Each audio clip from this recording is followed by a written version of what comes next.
Raise and lower the auger today. This is a 51-foot auger. We obviously have to be very careful about not dropping the auger. That's highly dangerous for that to get fall freely. There are two cables to raise and lower it. So what we need to do is we need to use both of these cables in concert with each other, because you'll see as we lower it, that end comes up, and likewise when we try to raise it, that end goes down. So you need to adjust it continually as you are raising and lowering the auger. Otherwise you put too much pressure on this cable and that then snaps. And we've had several incidences where that has snapped because the pressure hasn't been relieved off that cable as we've been raising and lowering the auger. So these are two-way cables, so they shouldn't spin freely. We can adjust or lower it either way. So we need to raise the auger slightly to slide it back. So I need to raise it using this one.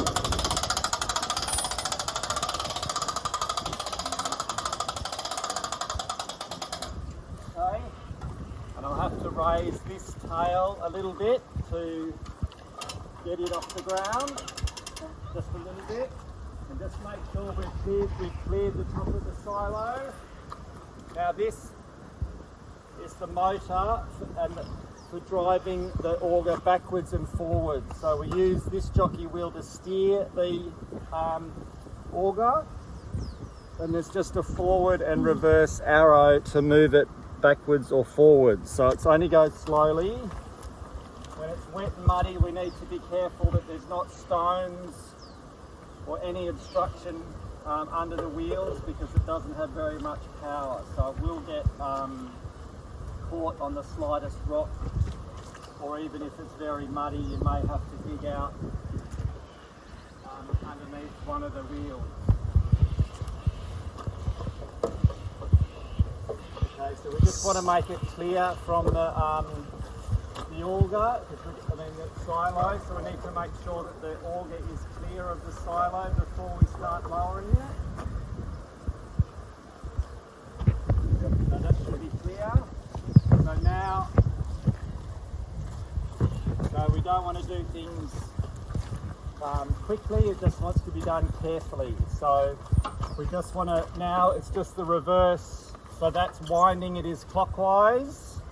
Lowering the auger is anti-clockwise, and obviously it's much easier to lower the auger. We're going to be putting it into the travel position, so that that track needs to be at the furthest end. So we never transport the auger in the raised position because of power lines, but if we have it in the lowest position for travelling, then that will be lower than power lines, but we still need to be exceptionally careful when towing and moving the auger for aerial hazards.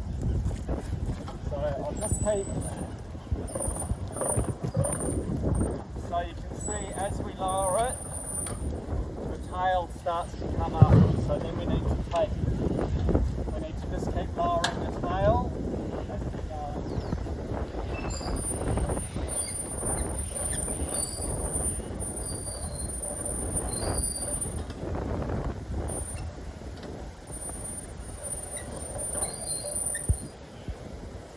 Lowering that down. Okay, that'll do that part.